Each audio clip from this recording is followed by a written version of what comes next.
আমি ওদেরকে চিনি না। হ্যাঁ, ওখানে কিছু লোক এসে ইয়ে করছে। জসিমকে শুধু না, ওইখানে আমার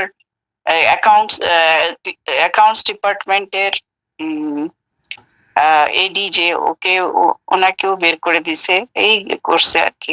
এটা সম্বন্ধে আমাকে প্লিজ জিজ্ঞেস করেন না। আমি আর এক্সট্রা কিছু কথা বলতে পারব না।